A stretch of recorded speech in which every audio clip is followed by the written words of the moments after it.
Hands behind your back now! The sharp command pierced the humid evening air at a dimly lit petrol station. Two uniformed officers loomed over a man in a pristine military service uniform. Their grip was firm, and the cold click of handcuffs echoed in the quiet.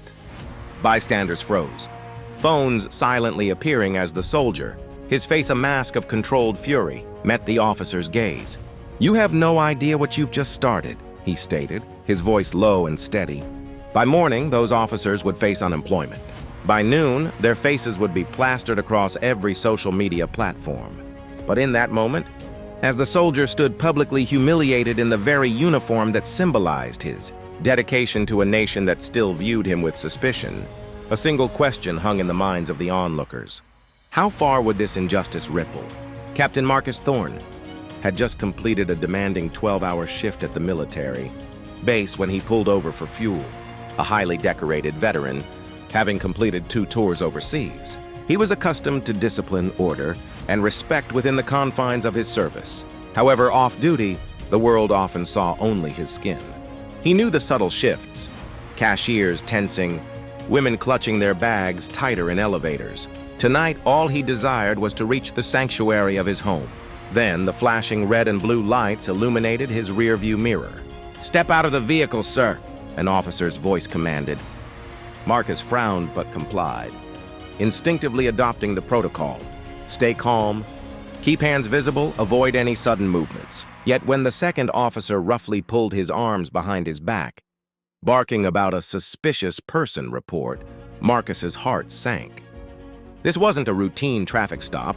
This felt like a targeted pursuit. "Check his identification!" A woman's voice cut through the tension from the growing crowd. The officers ignored her, tightening their grip on Marcus's wrists.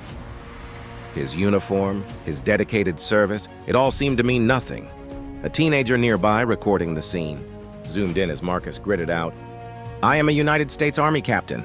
One officer sneered back, "And I'm the Queen of England." It was then that Marcus made his pivotal call.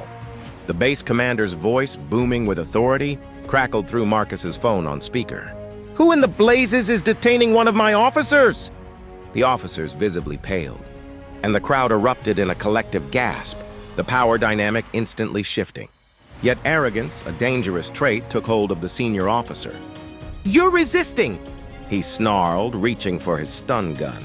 Marcus braced himself, but before the officer could act, the teenager's video, now live on a popular social media platform, lit up Twitter with the caption, "Officer assaults soldier for being black." The backlash was immediate and overwhelming. The police chief's phone began ringing incessantly. The mayor's office descended into panic, and Marcus, now sitting in the back of the patrol car, wondered if the nation he had bled for would ultimately fail him.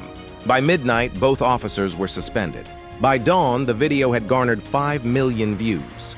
When Marcus stood at the subsequent press conference, still in his somewhat wrinkled uniform, he didn't speak of retribution. Instead, he spoke of systemic change. "This isn't just about 2 bad officers," he stated, his voice unwavering. "It's about a system that conditions them to view me as a threat first, and a human being second." The officers were subsequently dismissed, and the police department initiated a comprehensive review of its procedures. Marcus returned to his base, but not before the teenager who filmed the incident approached him. Her hand extended. "You saved me today," she whispered. Marcus smiled warmly.